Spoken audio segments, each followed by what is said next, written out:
Alright, what is up, guys? Welcome back to the channel. Nature Boy here, and we gotta discuss something. We gotta talk about this latest chapter because chapter 1058 dropped last night and it has caused a storm, to say the least. And I want to break this down and talk about it.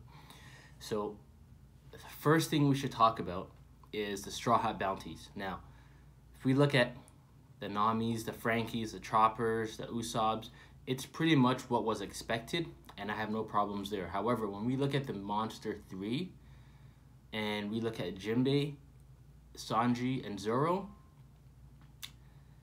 I gotta admit, personally, I think it's an L for Sanji and Zoro. I expected a lot higher for them, especially Zoro.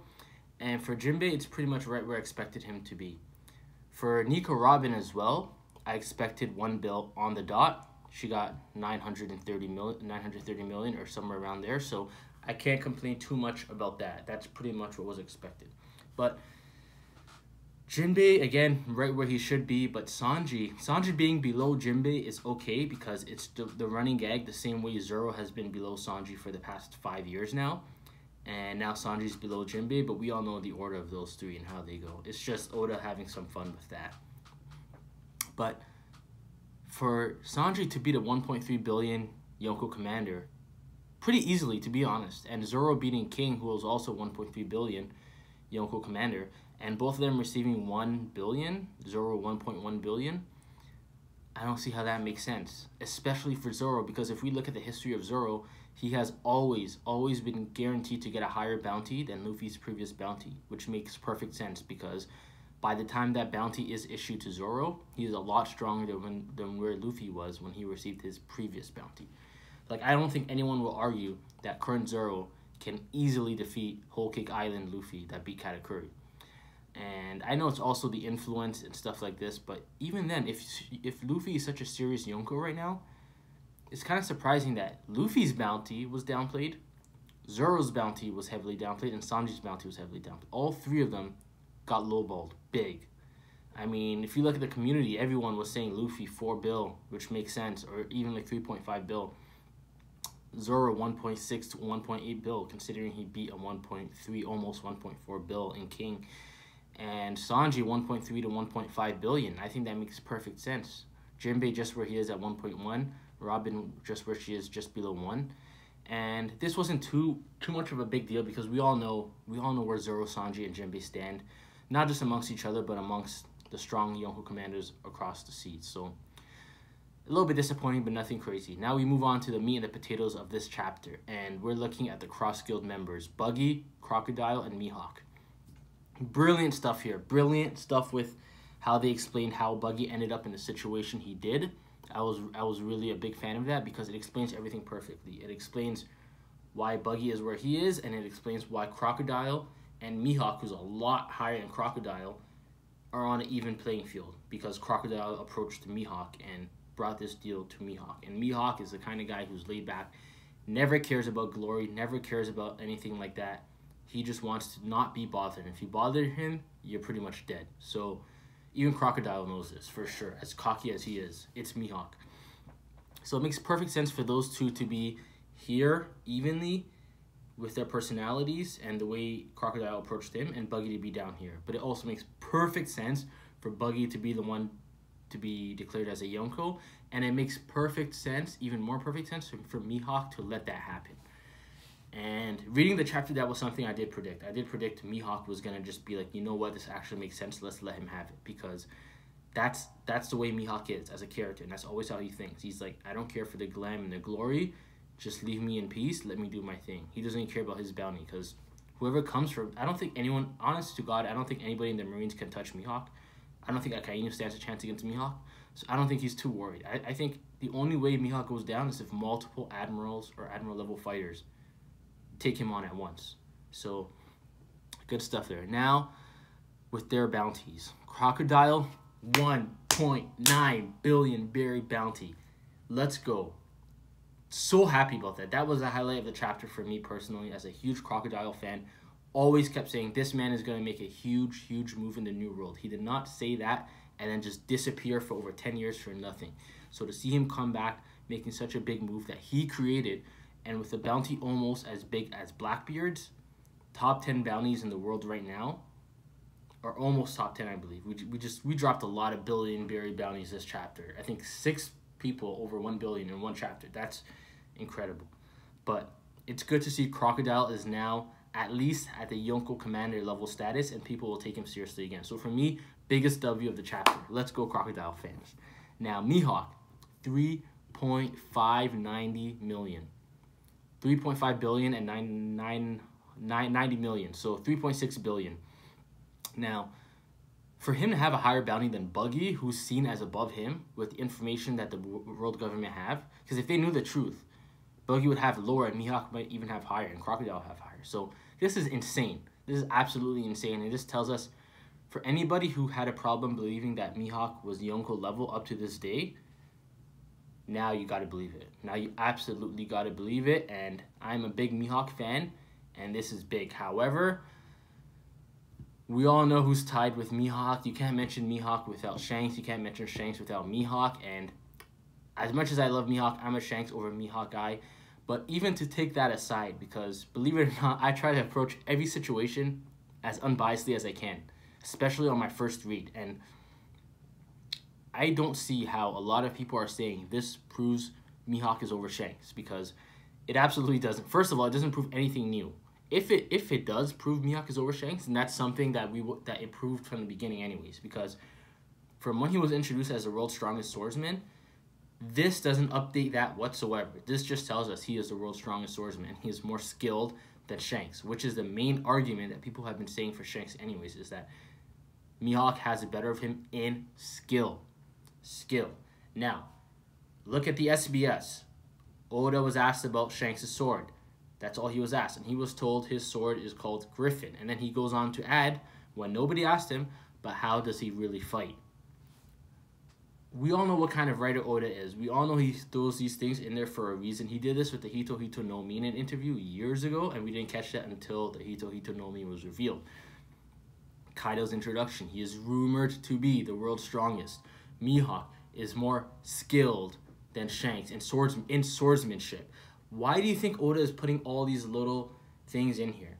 He's putting it for 2 reasons, in my opinion. A, so that he leaves the door open and we're always questioning, because Oda will never give clear power scaling answers.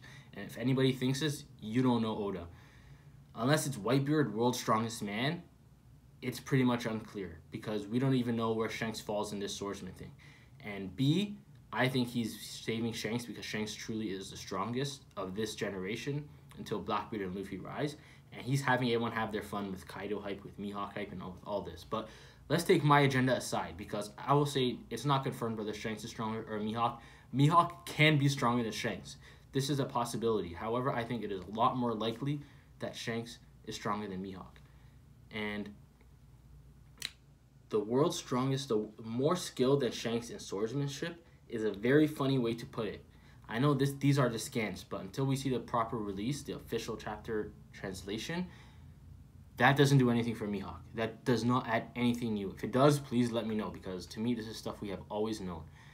And Shanks is still standing strong for me. And we literally just saw 2 or 3 chapters ago, Shanks use one of the best feats we have ever seen in the story, easily the best hockey feat, scared an admiral away from an island, an admiral that had no problem fighting on an island where Luffy, Kid, Law, Zoro, Sanji, Jinbei, Yamato, the 9 Scabbards, and so many others, Momo and so many others were. He had no problem seemingly to fight them, and when he saw the red hair pirates and Shanks, he dipped. And Shanks did not even pull out his sword.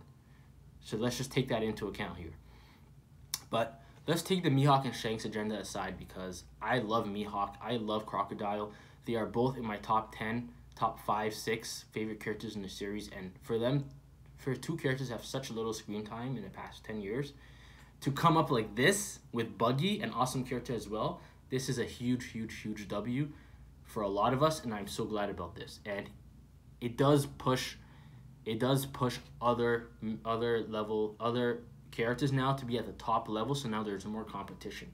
Instead of always mentioning the Shankses, the Luffys, the Akainus, the Blackbeards, there's a bigger group now. And if we look at the total bounty of this team with just 3 members, I'm thinking, I mean, I can, off the top of my head, that's what, 3.6 billion plus 3.1 billion plus another almost 2 billion.